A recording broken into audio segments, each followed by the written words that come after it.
আসসালামু আলাইকুম। গত 1 বছর যাবৎ মুসলিম এবং নাস্তিক উভয়ের কাছেই আলোচিত এবং সমালোচিত একটি নাম হলো নিষিক্ত। প্রথম থেকেই নিষিক্ত ভাই নিজেকে অনেকটা রহস্যময় অবস্থানে রেখেছেন, কিন্তু গত 1-1.5 মাসে তিনি এমন কিছু কথা সামনে এনেছেন যা কিনা উনার সম্পর্কে যথেষ্ট বিতর্ক সৃষ্টি করে। নিষিক্ত ভাই দাবি করেন তিনি আস্তিক নাস্তিক কারো পক্ষে না গিয়ে নিরপেক্ষভাবে সত্য তুলে ধরার চেষ্টা করেন। এতদিন পর্যন্ত নিষিক্ত ভাই সম্পর্কে বিভিন্ন মানুষ বিভিন্ন ধরনের তথ্য দিলেও কিছুদিন আগে তার ফেসবুক লাইভে তিনি নিজেই বলেছেন তিনি নিষিক্ত নন। নিষিক্ত তার একজন ভাই যিনি গত বছরের আগের বছর মারা গিয়েছেন, এবং তারই পরিচয় দিয়ে তিনি তার ভাই নিষিক্তের অসম্পূর্ণ কাজগুলো সবার সামনে তুলে ধরার চেষ্টা করছেন। এ সম্পর্কিত তথ্যগুলো তিনি ওই ভিডিওর বিভিন্ন অংশে বলার কারণে সেই অংশগুলো একসাথে একটার পর একটা দেখানো হবে, যাতে পুরো ব্যাপারটা বুঝতে সুবিধা হয়। ভাইয়া কেমন ভালো আছেন? আছেন? হ্যাঁ আছি ভাই, ভাই ভালো আছি। মোটামুটি। যে কোনো কারণে খুব আপসেট। আপসেটটা হচ্ছে যে আজকে ইনবক্সে এবং কিছু কিছু জায়গায় এমন এমন কিছু ব্যাপারটা আসছে যে আচ্ছা। তারা সবাই জেনে গেছে যে নিষিক্ত কে, নিষিক্ত কি করে, নিষিক্ত কই থাকে, নিষিক্ত খায় না ঘুমায়, নিষিক্ত পায়খানা করে নাকি, নিষিক্ত কোথায় কি লিখতো, নিষিক্ত কয়টা বই লিখেছে, নিষিক্ত আগে কি ছিল, 1 বছর আগে নিষিক্ত কি করতো, 1 বছর ধরে নিষিক্ত, এই যে যারা চিন্তা করতেছে তারা যে মানে তাদের হাস্যকর চিন্তা, এবং তারা ইনবক্সে ছবি পাঠাচ্ছে, ঠিকানা পাঠাচ্ছে যে এই লোক এই এই আপনি এইটাই নিষিক্ত। তো বললাম ঠিকই তো আছে, না ভাই হাসির কথা নয়, ব্যাপারটা তো ঠিকই আছে। ব্যাপারটা হচ্ছে যার ছবি পাঠানো হচ্ছে যে ওনাকেই তো সামনে রেখে কাজটা করা হচ্ছে, ওনার কাজই আমরা প্রেজেন্ট করছি। কিন্তু আমি তো ভাই কিছু না, আমি তো জাস্ট একটা ভয়েস মাত্র, আমি তো একটা কণ্ঠস্বর মাত্র, আমি তো আসলে সেই প্রকৃত মানুষ না যে মানুষটাকে আপনি মানুষ খুঁজতে। তো এই জন্য দেখলাম যে যারা মানে মানে আমাকে আর এই এই এই কার্ডটা খেলা ছাড়া কোনো উপায় ছিল না ভাই। এই কার্ডটা খেলা ছাড়া আমার কোনো উপায় ছিল না, এটা আমাকে করতেই হইতো। কারণ যারা মনে করতেছেন যে তারা পেয়ে গেছেন, ঠিক আছে, আপনারা পেয়ে গেছেন তো ঠিক আছে, আমিও দিয়ে দিলাম, এটা নেন, এইটাই শেষ।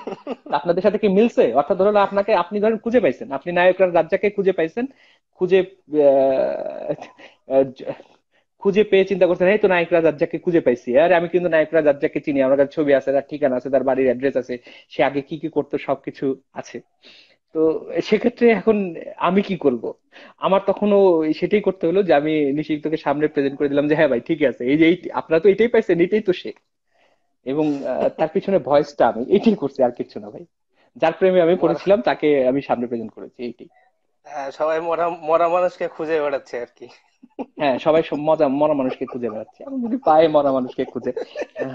তা আসলে নিশিত ভাই তো আসলে গত বছর মানে গত বছরের আগের বছর, গত হুম, বছরের আগের বছর মারা গেছেন ক্যান্সার হয়ে। এবং ওনার যে হুম। টোটাল কাজকর্ম, তার এখন নিয়ার অ্যাবাউট সকল ব্যাকআপই আমার কাছে আছে।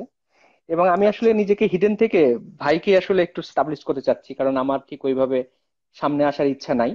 এবং ওনার হুম, যে এই সিরিজটা যেটি উনি করে গেছেন, এবং ভাই সবচেয়ে বড় কথা হচ্ছে এটা একটা এমন ড্রামাটিক সিরিজ।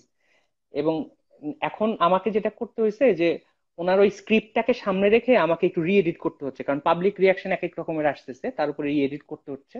কিন্তু টোটাল ইনফরমেশন কি, কোথা থেকে কি যাবে, কোন এপিসোডে কি কি আইডিয়া গুলো যাবে, সবই তার। আমার আসলে বিখ্যাত হওয়ার কোনো ইচ্ছা বা আগ্রহ কোনোটাই কাজ করে না। আমি চাই যে উনি আমাকে যে দীক্ষামন্ত্রে দীক্ষিত করতে পেরেছেন এবং যে জায়গা আমাকে করতে পেরেছেন, সেটি আমি আপনাদের সামনে প্রেজেন্ট করে যাই উনার নামে, উনার প্রক্সি দেওয়া। আমরা স্কুল লাইফে যেটি করতাম সেটি হচ্ছে যে খুব বুজম ফ্রেন্ড যদি না আসতো, স্যার যখন রোল কল করতো প্রথমে নিজের নাম যখন ডাকতো তখন বলতাম ইয়েস স্যার।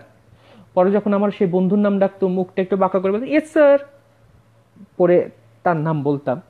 তো বলতাম, এবং তখন সেটি করার চেষ্টা করতাম যে তার উপস্থিতি যেন থাকে, তার যেন ক্লাস মিস না হয়, কোনো ডে মিস না হয়, এটা আমরা করতাম পরস্পর। এটি আসলে মানুষের অন্ধ আবেগ, আমি খুব আবেগী মানুষ এটা ঠিক, কিন্তু আমি চাই যে নিষিক্ত টিকে থাকুক, নিষিক্ত বেঁচে থাকুক। ওনার যে কাজ উনি শেষ করে যেতে পারেননি। এইবারে যদি বলি, আমি কিছু জিনিস একটু বলি, সেটি হচ্ছে যে আহ, উনি তো নাই, উনি তো মারা গেছেন।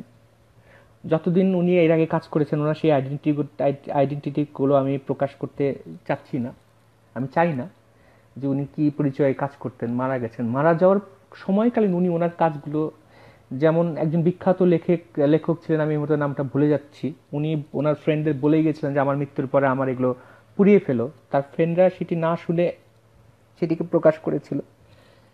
তো আমি আসলে সেই দায়িত্বই পালন করছি, বাস্তবিক অর্থে আমি সেই দায়িত্বই পালন করছি যে আমার দায়িত্ব হচ্ছে যে নিষিদ্ধ যে কাজগুলো শেষ করে যেতে পারেনি সেই কাজগুলো আসলে আমি সামনে নিয়ে আসি।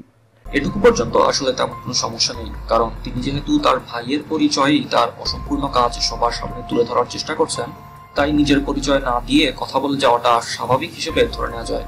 কিন্তু প্রশ্ন সৃষ্টি হয় অন্য কিছু ব্যাপারে। এবছরের বিভিন্ন সময় তিনি নিজের নিরাপত্তা ঝুঁকি নিয়ে বিভিন্ন পোস্ট দিয়েছেন এবং নিরাপত্তার কারণে তিনি আর 63 বছর নবী জীবনী এই লাইভ সিরিজটি করবেন না বলেও কয়েকবার বলেছিলেন, যদিও পরবর্তীতে তার সিদ্ধান্ত পাল্টিয়ে আবারও লাইভ শুরু করেছেন। যারা গত 1 বছর যাবত তার পোস্ট দেখে আসছেন তারা অবশ্যই তার নিরাপত্তা সম্পর্কিত এবং লাইভ বন্ধ করে দেবেন এ সম্পর্কিত পোস্টগুলো অবশ্যই দেখেছেন। যে ফেসবুক লাইভে তিনি তার ভাই নিষিদ্ধকে নিয়ে কথা বলেছিলেন সেখানেই তিনি বলছেন তার সম্পর্কে কেউ কিছুই জানে না, তার বয়স, পেশা, তিনি কোথায় থাকেন কিছুই কেউ জানে না। এ সম্পর্কে তার ভিডিও ক্লিপটি দেখা যাক।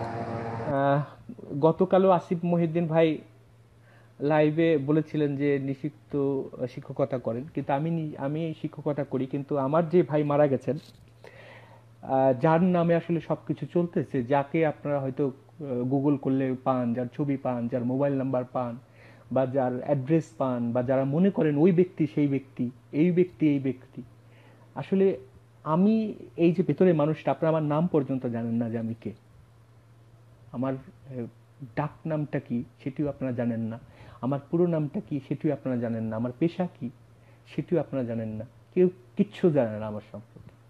টোটালি হচ্ছে ইলুশনের মতো।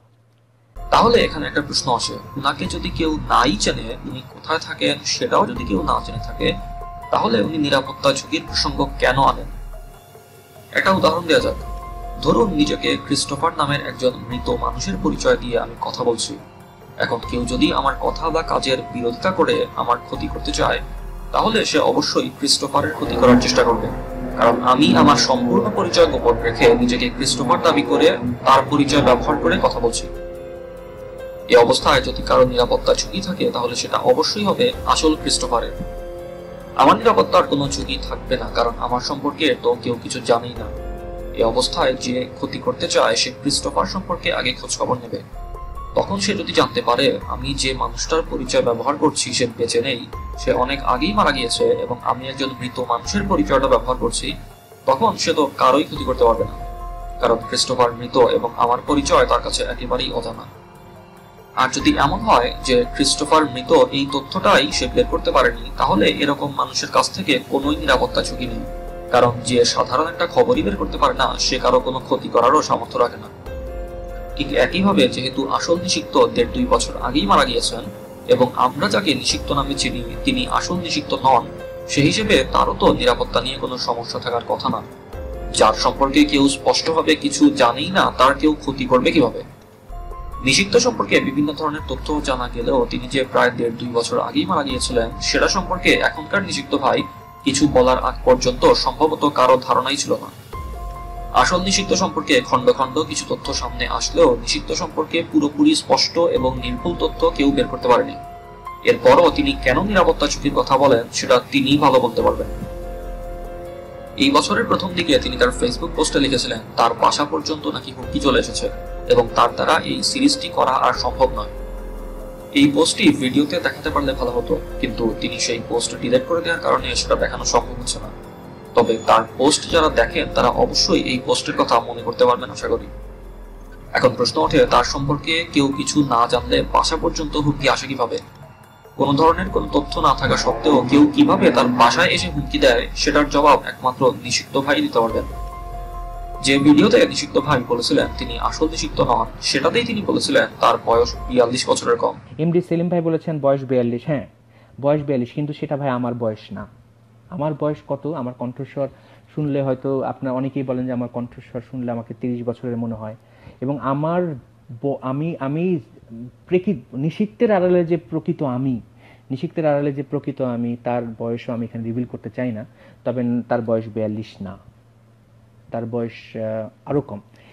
নিষিক্ত ভাইয়ের নিজের বক্তব্য অনুসারে তার বয়স 42 বছরের কম, কিন্তু সেই ভিডিওর কয়েকদিন পরের একটা লাইভে তিনি নিজেই নিজের সম্পর্কে নতুন একটা তথ্য দিলেন।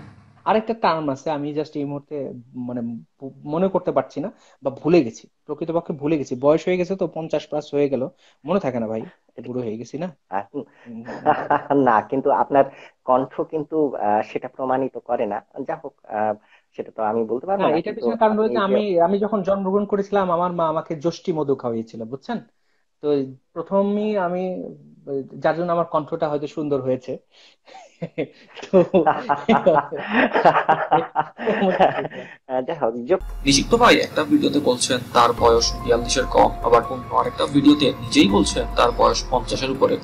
এভাবে এক এক সময় এক এক কথা বলে তিনি নিজেই নিজেকে বিতর্কিত করছেন। এছাড়াও 7.5 পর্বের শেষের দিকে তিনি নিজের নিরাপত্তা সম্পর্কিত কিছু কথা বলেছিলেন। সেই ক্লিপটি এবার দেখা যাক। এই সিরিজটি মাঝপথে বন্ধ করতে বাধ্য হওয়া বা মাঝপথে আত্মহত্যা করতে বাধ্য করার দায় কোন মহাজনের, সেটির কিছুটা জানিয়ে যাচ্ছি। এই ব্যক্তিটিকে এই সিরিজের বন্ধ হবার অথবা আমার হঠাৎ মৃত্যুর জন্য দায়ী করে রাখলাম। তার পরিবার পরিজন, আবাস, পেশা, বন্ধুবান্ধব নিয়ে প্রায় সকল তথ্য আমার কাছে জমা আছে। চাইলেই মাত্র 5 মিনিটের ভেতর তার জীবনকে নরকে রূপান্তরিত করে দেওয়া অসম্ভব কিছু নয়। কিন্তু নিরপেক্ষতা এবং মানুষকে অপার ভালোবাসার কারণে কারো প্রতি আমার কোনো ব্যক্তিগত ক্ষোভ কাজ করে না, এবং সে আমার মৃত্যুর কারণও যদি হয়, আমি তার এক চুল ক্ষতির কারণও হতে চাই না। হয়তো এটাই নিষিক্তের মানবিকতার সবচেয়ে বড় উদাহরণ। তাই তাকে উন্মুক্ত না করে নিজেকে আরো কিছুটা উন্মুক্ত করে দিলাম আপনাদের কাছে। সেই ভিডিওতে তার লাইভ সিরিজ বন্ধ হওয়া এবং তার নিরাপত্তাজনিত ঝুঁকির জন্য একজন লোককে তিনি দায়ী করলেন। এক ভিডিওতে তিনি নিজের নিরাপত্তা ঝুঁকির জন্য একটা লোককে দায়ী করছেন, আবার অন্য আরেকটা ভিডিওতে নিজেই বলছেন তার সম্পর্কে কেউ কিছুই জানে না। যেহেতু নিষিক্ত মৃত এবং উনি আসল নিষিক্ত নন, তাই নিষিক্ত সম্পর্কে কোনো তথ্য সামনে আসলেও উনার নিজের তো কোনো ঝামেলা হওয়ার কথা না। এরপরও বারবার নিরাপত্তা ঝুঁকির প্রসঙ্গ তিনি কেন আনেন, সেটা নিয়ে প্রশ্ন থেকেই যায়। এসব ব্যাপার নিয়ে চিন্তা করলে অনেক কিছুই মাথায় আসে, তবে আমি আন্দাজের উপর কারো সম্পর্কে কোনো মন্তব্য করতে চাই না। এই ভিডিওতে যেসব বিতর্কিত প্রসঙ্গ সামনে এসেছে তার সবই নিষিক্ত ভাইয়ের নিজের বলা কথার কারণেই হয়েছে। তাই নিষিক্ত ভাই যদি এ সম্পর্কে সবকিছু ক্লিয়ার করেন তাহলে ভালো, আর যদি এ সম্পর্কে কিছু বলতে না চান তাহলে সেটা একান্তই তার ব্যক্তিগত ব্যাপার। তবে সেক্ষেত্রে কিছু ব্যাপার বিতর্কিত এবং সন্দেহজনক থেকেই যাবে। তো এই ছিল আজকের ভিডিও। পরবর্তী ভিডিও সম্পর্কিত সকল আপডেট জানিয়ে দেওয়া হবে আমার ফেসবুক পেজে। চেষ্টা থাকবে কয়েকদিনের মধ্যেই পরবর্তী ভিডিও দেওয়ার। সবাই ভালো থাকবেন, ধন্যবাদ।